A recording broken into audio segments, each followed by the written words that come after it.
আসসালামু আলাইকুম। আজকে আপনাদেরকে দেখাবো আস্তর ব্লাউজ কাটিং সেলাইয়ের প্রশিক্ষণ ভিডিও। আপনারা যারা দেখতেছেন সবাইকে আন্তরিক শুভেচ্ছা এবং অভিনন্দন। আস্তে আস্তে দেখে থাকুন। আমি আপনাদেরকে ব্লাউজের প্রত্যেকটা সিস্টেম, প্রত্যেকটা জিনিস আমি শিখিয়ে দেব। প্রথমে লাম্বার কাপড়টি নেবেন, নিচে হাফ ইঞ্চি পরিমাণ সেলাইয়ের কাপড় রাখবেন এবং আপনারা হাতের কাজ করলে বাড়তি রাখতে পারেন। তারপরে মোহরার দাগ দিয়ে নেবেন। মোহরার দাগ আমি 6.5 ইঞ্চি দিয়ে নিচ্ছি। তারপরে আমি মোহরাটারে কেটে নিলাম। এখন কিন্তু সেলাইয়ের কাপড় রাখবেন মূল পাড়ের মূল যে মাপ থাকে মাপের 4/1 ভাগ, কামিজ যেভাবে কাটেন সেভাবে। কিন্তু নিচে কুচির জন্য আমরা সেলাই কাপড় রেখে নিয়েছি 1 ইঞ্চি। এখন আমি যে পাটটা পায়ের থাকে পায়ের পাটটাকে ঘুরাই নিলাম, ঘুরায় আমি হাতার কিভাবে পিছনের পাটটাই কিন্তু মেন। পিছনের পাটটা আমি এখন বসাই নিলাম, বসাই নিয়ে নিচে সেলাইয়ের কাপড় বাড়তি রাখছি এবং সাইডে সেলাইয়ের কাপড় বাড়তি রাখছি। এখন এটা না, তার পরবর্তীতে আমি কিন্তু বাড়তি ধরে সেলাই কেটে নিলাম, কারণ সামনের পার্ট সবসময় কুচি হয়, যেহেতু ওখানে বাটির জন্য টিকিন দেওয়া হয়। তো টিকিন কিন্তু আমি উপর থেকে কাত থেকে আমি 10 ইঞ্চি পরিমাণ নিছি এবং মিডল পয়েন্ট থেকে 2.5 ইঞ্চি করে আমি কিন্তু বাটির দাগ দিয়ে নিছি। আপনার পরবর্তীতে আমি তালপাট কেটে নিলাম সামনে এবং দাগ দিয়ে নিছি। পিছনের পাটে কিন্তু বেশি একটা ঝামেলা হয় না। তো পিছনের পাটটা কিন্তু এখন শেষ হয়ে গেছে, যেহেতু হাতা হবে। তো আমি এখন এই যে পায়ের পাটটা পিছনের ব্যাক পার্টে নিয়ে নিলাম, ডাবল করে ভাঁজ দিয়ে নিয়েছি। কীভাবে দিচ্ছি আপনারা দেখছেন। এই এখন আমি ব্যাক পার্টটা এখানে বসাবো, কারণ মাপ কিন্তু ব্যাক পার্টেই শেষ হয়ে যায়। আস্তর কাপড়গুলো সবসময় পিছনের পাটটা আগে, ভিতরের পাটটাই কিন্তু আগে কাটিং করা হয়, এটাই মূল মাপ। তো পিছনের পাট কিন্তু কাটিং শেষ। এখন আমি ঘুরাই নেব, ঘুরাই নেওয়ার পরবর্তীতে আমি সামনের পাটটাও সেম একই পজিশনে বসাবো, বসায় কিন্তু আমি কাটিং করে নেব। কাটিং করা কিন্তু এই মুহূর্তে শেষ হয়ে গেছে। তার পরবর্তীতে কিন্তু আমি সেলাই দেবো। আপনারা যদি বডি 36 হয় তাহলে 4/9, 4/1 9 ইঞ্চি আসে, 9 ইঞ্চি দিয়ে তারপর কিন্তু আপনারা এভাবে কাজ করবেন এবং টিকিনের কাপড় রেখে তার পরবর্তীতে সাইডের সেলাই বাড়তি কাপড় রেখে নেবেন। তো আমি হাতার কাপড় কেটে লম্বা নিয়ে নিলাম 15.5 ইঞ্চি, 3/4 হাতা। তো মোহরা থেকে 4 ইঞ্চি আপনি দাগ দিয়ে নেবেন। এটা হচ্ছে আপনার যেই মোহরার অ্যারো দাগটা। তো পরবর্তীতে আমি কিন্তু হাতাটা কাটিং করে ফেলছি। এখন এই হাতার ভিতরেও শর্ট হাতার একটি আস্তর হবে। তো শর্ট হাতার আস্তরটিকে আমি সুন্দরভাবে কেটে নিব। এই যে এখানে বসে নিয়েছি, এই যে কাটিং শেষ। এইভাবে কিন্তু আপনারা কাটিং করে নেবেন।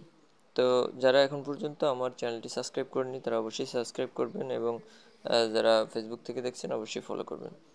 তো এখন কিন্তু আমি সেলাই করব। প্রথমে আমি হাতাটা নিয়ে নেব, হাতার মুখটা এক্সটেন্ড করে ভিতরের যে আস্তরটা আছে আস্তরটাকে আমি সেলাই করে নিচ্ছি।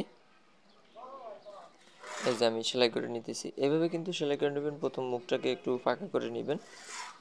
তো সেলাই এখন শেষ। পরবর্তীতে আমি যেই শাড়ির কাপড়টি আছে ওই কাপড়টি উপরে বসে আস্তে করে চাপ সেলাই দিয়ে নেব মরাটা, তখন কিন্তু ওইটার মাপে মাপে হয়ে যাবে। তো ডান বাম সবসময় খেয়াল করে নেবেন। আপনারা কিন্তু তালপাট যে থাকে তালপাটটা কিন্তু একুরেট করে নেবেন সবসময়।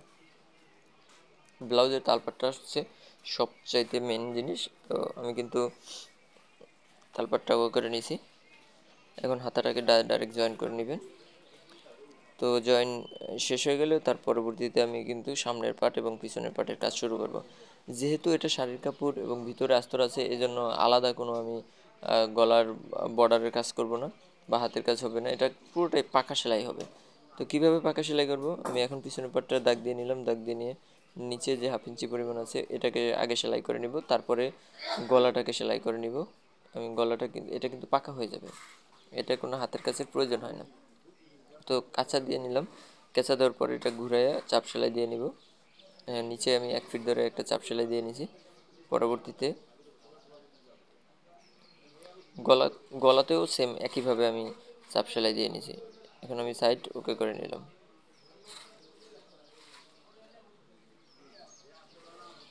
এভাবে কিন্তু আপনারা পাকা পাকা করে নেবেন। তো পাকা করা শেষ, তারপর আমি টিকিন করে নেব হাফ ইঞ্চি ধরে। সবসময় মোটা পাশ থেকে আপনারা টিকিনটা করে নেবেন। সুতা শেষ হয়ে গেছে, যাই হোক।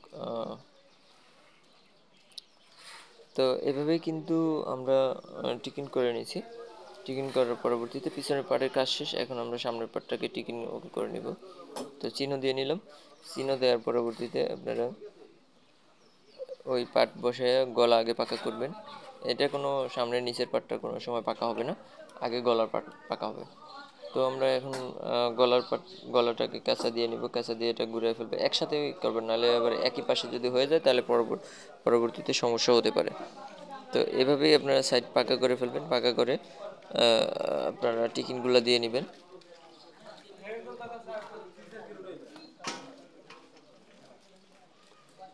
পাকা করা শেষ, পাকা করা শেষ হয়ে গেছে। এখন আমি টিকিনগুলো দিয়ে নিচ্ছি। সবসময় মোটার পাশ থেকে আপনারা 1/2 ইঞ্চি ধরে টিকিন দিবেন, কোনোটা 2 সুতা হবে, মোড়ার পাটের যেটা ওটা হবে 2 সুতা মাত্র, এবং নিচের সাইডটাকে আপনি একটু মোটা করে দিবেন। এই যে জি। তার পরবর্তীতে আমি বুতাম প্লেটের জন্য আমি 3 ইঞ্চি পরিমাণ নিলাম, এবং ঘাট প্লেটের জন্য আমি 2 ইঞ্চি পরিমাণে নিলাম। তো এখন আমি বাম পাশে, যেহেতু বাম পাশে মহিলাদের জন্য হয় বুতাম প্লেট, এটাকে আমি ডাবল করে সেলাই করে নিব। আমি সেলাই করে নিচ্ছি। বাম পাশে চ্যাপটা পাঠাবে, প্রথমে উপরে বসে চিকন করে একটা সেলাই করে নেবেন। চিকন করে সেলাই করার পরবর্তীতে এটাকে সুন্দরভাবে ডাবল করে এটা বাড়তি সেলাই দিবেন। এটাকে আপনি বোতাম প্লেট হয়ে যাবে। এখন ঘাট প্লেট, বোতাম প্লেট দুইটাই ওকে হয়ে গেছে। পরবর্তীতে আমি কাঁধ জয়েন করে নিব। কাঁধ জয়েন করার পরে আমি সাইড জয়েন করে নিব। সাইডও জয়েন করা শেষ হয়ে গেছে। এখন আমি মাপটাকে কীভাবে একুরেট করবো, এভাবে ধরে আপনারা মাপটা একুরেট করে নেবেন। তো মাপ একুরেট হলে পরবর্তীতে কম বেশি হলে বাড়াবেন বা কমাবেন। আমি এখন নিচের সেলাইটা প্রথমে একটা চিকন করে সেলাই করে নিব, পরবর্তীতে চিকন করে সেলাই করে নিলাম।